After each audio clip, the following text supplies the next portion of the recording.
Today we're going to review the easiest Dominaria United Draft archetype to get into, green-red aggro, and it starts right now.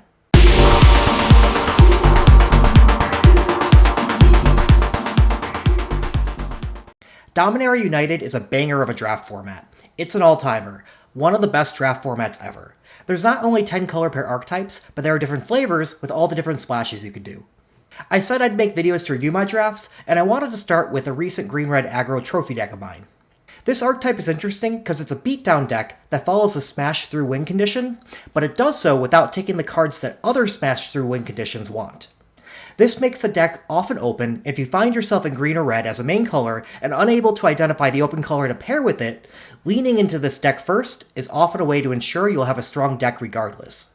In our last Dominaria United Draft strategy video, we reviewed that you want to pick removal first, then pick cards that further your win condition, whether that's go wide to go around walls, flying to fly over walls, beat down to smash through walls, or just be walls. A common smash through strategy relies on delaying the game with instants and sorceries until you can cast Tolarian Terror early, or can play huge green creatures like Mossbeard Agent. But there's enough tricks in this set that you can make your early creatures have a heavy beatdown and trample over the opponent with the likes of Colossal Growth before they get a chance to respond. And tricks often aren't picked that highly. You can see that among multicolor commons. Again, I have my average last CNET on my x-axis, and drawn in-game win rate on my y-axis, meaning as you start here on the left side, it's cards that are picked early, and as you go up, they have a higher win rate, and as you go down and to the right means it's picked later and has a lower win rate is down. So it makes sense that over here are cards that are picked early and win a lot, and down here are cards that are picked late and do not win as much. But you can see here that Colossal Growth is among one of the highest winning, lowest picked cards. It has a very high distance between here to down here, which is the average win rate for a card picked that late. Switching to the green commons, we can see that we have over here Gaia's Might, which is by far the biggest distance between its win rate and the average win rate, and it's not picked highly. So there's clearly something going on here as an outlier for tricks, and it's this deck, and that's what we're going to explore. This means the deck is almost always there for the taking, and while red-green as a color pair is just average, if you were to subset this version of red-green from the rest of the decks, my guess is it's among the highest win rate decks out there because of how fast and how hard it beats down. The only way to beat it is if your early creatures are removed and you run out of steam while your opponent draws cards and turns the corner. So let's talk about how to draft this deck, and then we'll walk through a draft as an example. You start by taking your removal, as always, like Hurlin Battle Hymn, Fires of Victory, Lightning Strike, Flowstone Infusion, and Tailswipe. But I also consider tricks removal in this deck because it acts like it. So Colossal Growth and Gaia's Might also count. They're just less prioritized until you know you're getting into this deck. You also want to prioritize your best cheap creatures, which are just Sunbathing Rootwalla and Get To Amplifier, followed by Molten Monstrosity, which is another cheap creature in this deck due to your pump, although you don't want too many of them, like 2 is a good number. Then whenever you don't have any of these to pick, you continue to draft cheap creatures, especially those that can be cheap or bigger later in the game, like Viashino Branch Rider. And whenever you don't get those, you either take a Mary's Outrider as kind of the top end that can deal damage directly to your opponent, or a dual land to help with Domain. Let's take a look at a draft. Alright, so first up, we picked Hurlin Battle Hymn as one of our removal spells. It follows our pattern. We could have done, what else here? Ivy is not that great and limited, at least I haven't seen anyone be able to pull this one off yet. Airtight Scorn is fine. Other items that you might possibly first pick here, Sunbathing Rootwalla is a big item for the green decks. Not a whole lot here necessarily. I think pretty much across the board, Hurlin Battle Hymn is one of the best picks here. So we went with that. Pick 2 is interesting. There's a lot of different cards you could potentially pick here. Brave's Fight for Early Turn is fine. I actually consider it one of the least likely cards that anyone should pick here. And then Protect Negotiators is decent. Tatiova is pretty good, and honestly might be the right pick here. I really wanted to... I didn't force this deck, but I did lean into it in the draft. And like I said, this is a draft type that you can lean into. So I did. You could, pick Battlefly Swarm to get black-red. You could do Colossal Growth, which is what I went with, which is leaning into this strategy. Again, it counts as another removal spell in this strategy, so if you pick it like that, you'll get into this pretty easily. Essence Scatter might be the other best pick to pick here, but again, I leaned into Colossal Growth. Other items, Keldon Strike Team would be good for red-white. I've been soft avoiding white lately. It has a good win rate. I'm just not overly impressed with the go-wide approach. I think that over time, its win rate might go down. We'll see. I'm not so confident on that. But Keldon Strike Team is a great card for the red-white strategy. Molten Monstrosity is okay. Take Up the Shield is a great white common, so that's another good one to pick. And Tribute to Urborg is a wonderful pick as well. I wouldn't blame people for picking anything from any of the counter spells to Tatiova, to Take Up the Shield, Tribute to Urborg, Keldon Strike Team, or Colossal Growth if you want to go down this path. Again, if you follow our pick order, you'd pick a removal spell of some sort, so it would be Tribute to Urborg or Colossal Growth, and Essence Scatter counts as that as well, or Protect Negotiator, so any of those are good. I went with Colossal Growth to kind of feed into this strategy, and as you'll see, it works out pretty easily. And I think it will most of the time. It's pretty free usually. Now this is interesting. This is where I kind of start looking like maybe I'm hard committing on over to this. The best card in the pack is potentially Cult Conscript. At least that's a lot of people's opinion. I don't know that I disagree or that I agree with that. I think Sunbathing Rootwalla is one of the best green creatures and one of the best creatures in the set period. So that's why I picked up Sunbathing Rootwalla, but picking up Cult Conscript or Banalish Sleeper would be perfectly fine, as would Flowstone Infusion, and honestly, depending on what strategy you go with, Eerie Soul Tender is great in a black-green base type, and then Bone Splinters as well is decent. So it's just interesting how this format is a banger because there's so many different paths you could go on down. I would say the right pick here is probably either Cult Conscript or Sunbathing Rootwalla, but it's not, or possibly Flowstone Infusion. I still think the creatures are more important than Flowstone Infusion. I do say take removal first, but Flowstone Infusion is one of those removal spells that is kind of lowest on the tier because it hits less than 50% of the creatures. I tend to prefer the other ones over it, but it is still good. So yeah, I would probably put between Cult Conscript, Sunbathing Rootwalla, and Flowstone Infusion, but since I picked up Colossal Growth earlier, it made Sunbathing Rootwalla a pretty easy pick, and honestly, that's probably just the right pick in general among all these cards. Up next, again, we could take removal like Essence Scatter and maybe lean into the blue. I'm starting to kind of go down a particular path, and Get to Amplifier was one of those two creatures I said that are the strongest creatures. Get to Amplifier and Sunbathing Rootwalla. So for me, this bit was a clear pick to pick up Get to Amplifier. And the reason Get to Amplifier is so good, this deck needs 1 and 2 drops to get down early, and then you just pump them up for the win. All right, that's how this works. And so, especially with Colossal Growth getting Trample over, and then Get to Amplifier, whenever you're casting the pump spells, getting +2/+0, it just makes it great. And you can splash with some blue to later in the game to get to Amplifier, bounce for the win. And that's actually what was my trophy win condition. I won my last game doing that. But yeah, Get to Amplifier seems a pretty clear pick for me here. So going into the next one, again, I pick up the cheap removal. Flowstone Infusion is a great card. Furious Bellow is also another good card I would consider removal-like for this archetype, but I'd rather pick up the just pure true removal. And again, Flowstone Infusion, clearly red's coming my way, great. Get to Amplifier, same reason as before. This gets interesting. So Lana War Stalker, when you look at the data on 17 lands, it's next to Gaia's Might.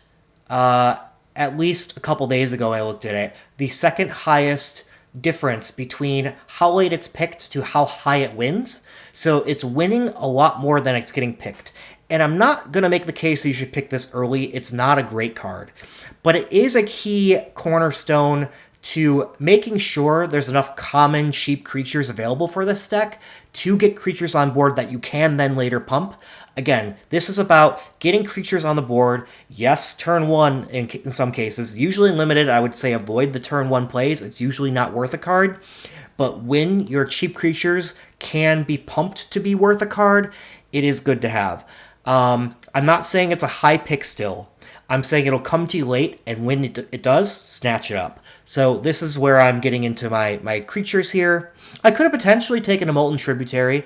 I still think I would take those after my cheap creatures. You do need your cheap creatures in this deck, but it certainly wouldn't be a bad pick to do. Again, now I got my Colossal Growth again. I'm going to get plenty of these. They wheel around. Again, it's a card that wins highly, is key to this deck, and isn't taken often. You could make a case, too. I'm getting a lot of blue here. Like, maybe I should have went into blue. I'm not disappointed, though. I trophied with the deck, and it plays out well. So here you see Molten Monstrosity over Goblin Picker. Again, Goblin Picker is just an okay 2-drop. You want some 2-drops. But Molten Monstrosity is a key to making sure you don't run out of steam. When you play a Colossal Growth on top of, like, say, a 2-drop, you're getting it to 6 power, and so this goes down to being a 2-drop itself for 5/5 Trample, and Trample is really what you like in this deck to finish them off. So I'm down to play a couple Molten Monstrosities. I'm happy to pick this one up here. Jaya's Firenado is, now we're getting to the point where that's filler. You really don't want to be playing much above 4 mana in this deck for your costs. Then I pick up a random Impulse because I'm playing best of 1. I don't need a sideboard Broken Wings, so if I were to somehow splash blue, I guess, it's really doesn't matter. Another Jaya's Firenado and a Timely Interference. Okay. So I'm pretty clearly on red. I'm not necessarily on green yet. Here I pick up a Tail Swipe because, again, I'm looking for removal. And this was a hard pick for me between the Tail Swipe and the Lightning Strike. Tail Swipe being the 1 mana to do something, but it also creatures fight. Granted, my creatures will almost always be bigger than my opponent's, so this is kind of a 1 mana removal spell. And then I have Lightning Strike. I do think this is a wrong pick and that I should have picked Lightning Strike here because a couple reasons. First of all, it keeps me more in red, keeps me open a little bit more. But more so, Lightning Strike can just hit face for 3. And this deck, the only way it loses, really, is, again, if you run out of steam and can't finish off the opponent. And I definitely have won at least 1 game in my trophy here just by Lightning Strike to face to the opponent. So I like Lightning Strike better here, but they are somewhat interchangeable. Twinferno is great in this deck. With your Trample, you're perfectly fine giving something Double Strike, and that's kind of a win condition there, or even copying a kicked Colossal Growth, or so we pick up the Twinferno. Here, I probably should have picked up Maria's Outrider, to be honest. I picked up the Dual Land. Again, I do want some of these, and I did have my Heirloom Battle Hymn that I would be happy kicking sometimes. So I'd be perfectly fine picking a dual land, but if I had to do this over again, I probably would have picked up the Outrider. Again, the Outrider, it's just great to have a 4/4 reach for 5, which is fine, but then dealing a couple damage to face, like the Lightning Strike, is good in this deck to finish them off. Here, now again, I just want to pick up cheap creatures. I mean, Flowstone Kavu's playable, but I'm really not looking to play 3-drops. I'm looking to play 1 and 2-drops really only in this deck. Now, it is great to have a 1-drop that can be a 4-drop, right? Again, you want 1 and 2-drops almost exclusively, but knowing that you can later in the game, to not run out of steam, kick this to be a bit bigger and pump it to be a bit bigger, especially with Trample.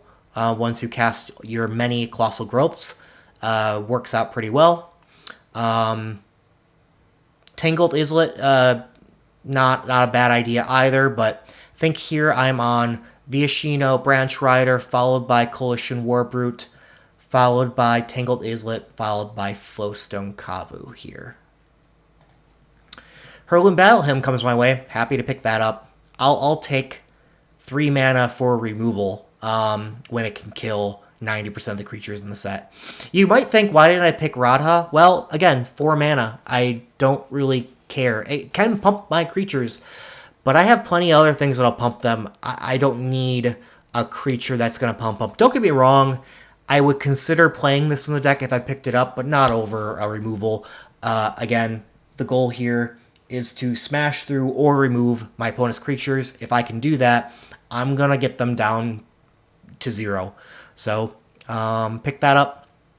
Now we got another removal, Flowstone Infusion. We got another removal, Fires of Victory. Again, there's Mary's Outrider, but I'm not taking that over removal. Now we pick up a dual land, and the one we really want, I'll take that over Outrider still. I need to smooth out some of my mana. Pick up a random 2-drop because it's available. I will play a bunch of 2-drops. Hammerhand, I still don't like it, but I'm fine with this pick here. It is better in this deck than most decks. I'm not going to play it, though. We pick up a Stall for Time because the other color we might splash the most would be white, but and again, it does help me tap down the opponent's creatures for me to go in for the full strike and finish them off, but I'm not planning on playing it. We do get a Coalition Warbrute. Again, I'm not loving 4-mana creatures. I do like having a couple of higher-end creatures, 2 to 3 creatures that are 4 mana or more. Coalition Warbrute falls probably 3rd in my order. I first like my Molten Monstrosity. I second like my Mary's Outrider. I third like Coalition Warbrute. And that's kind of my order there. There is one more creature I'm willing to play. When we get to there, I'll talk about it. Snare Spinner just to pick up a 2-drop in case I run short on 2-drops, but I'm not looking to play that. I'm looking to be aggressive. That's more defensive. And we get past the Battlemore Battlemage Captain just to probably reiterate that we would have had a good blue-red deck as well. But even though, again, I'm not getting a ton of green here, right? Like, again, I didn't force this, but I let this path go down. So green's probably being cut, but the ones that are being cut from me are not the ones I need for my deck, right? So this happens, it's a good example of just this deck still being open, even though I chose the wrong color, right? So then I pick up a Tail Swipe. I want removal. Following my order here, Tail Swipe would probably be first. Second would probably be Viashino Branch Rider. Phoenix Chick is interesting. Like, I'd play it if I picked it up, but I'm not overly impressed with that one. I'd rather have a 1/1 haste that also can pump itself later, or with kicker, and actually just pump itself. Yeah, that would be kind of my order there. I did pick up Viashino Branch Rider next. Nothing else really here up for major consideration. Lawn War Stalker, I didn't see anything else to really take here, and I'm happy to pick up. I'm going to almost certainly play it. My cheap creatures. Colossal Growth, while it's there. Otherwise, I'm not going to pick up any dual lands over Colossal Growth. It makes this deck go. Colossal Growth over Rulik Mons. Yeah, I kind of the same thing as before. I made that comment where I'll pick up all the Colossal Growths I can get. Lightning Strike, wonderful to have this late. This is the other creature that I should not have picked here. In my assessment before, Vigilance Trample 5/4 for 5, that's scary. And I did like it in the matchup. I will play it, and I did play it because I landed too many other big creatures short. I only had in my deck 3 big creatures and possible to pick, which was these 2. I got Molten Monstrosity, Coalition Warbrute, and Elfhame Worm. Had I drafted this again, I would have done Mary's Outrider and put that in rather than Elfhame Worm, but you learn. It wasn't bad. If I didn't see Mary's Outrider, I would pick the Elfhame Worm here happily and play it. Again, you don't want too many. You want 3 big creatures just to get you through to the end. Up next, I started, as I mentioned in my last draft, you need to think about, in your third pack, how your pick order changes based upon what you already have and what you need more of. I got a lot of removal, which I'm going to play as much as I can of it. happy I picked that up. I do need to be picking up some cheaper creatures because I have here 1, 2, 3, 4, 5, 6, 7. I don't want to play Snare Spinner. 8 cheap creatures. I'm going to need more. Ultimately, I only have 3 big creatures, so I only have 11 creatures. I want to be playing at least 13 creatures in this deck. If I don't have creatures to play to target my pump spells, it's no good. And if they kill all my creatures and I just have pump spells remaining, then I'm dead. So picking up cheap creatures is good. And again, Viashino Branch Rider is one of the better ones because it's good early. I will play it on 1 when I have it, and I'll play it for 4 when I have mana available. It's good to have that option. So yeah, I picked that up. Pick 10. I'm now looking at, I want mana capabilities. I'll pick up the Grottos. I have come up on Crystal Grotto. Again, I don't think it's a bomb or anything, but I think I rated it like a C- in the early pick rankings and gradings, and I think it's still about that. But I do like being able to play my splashes when possible and get my Heirloom Battle Hymns kicked. Pick up a Giant's Fire Nada, which I'm not going to play. Pick up another Crystal Grotto, which I will play. Meteorite, because, and I'm not going to play it. And Hammerhand, which I'm not going to play. So my final deck looked like this, and it trophied, and I was very happy with it. It's not dominant by any means. I did go 7-2, so I lost 2 games with it. Those were when they could kill my creatures and round the corner and draw more than I could, and I ran out of steam.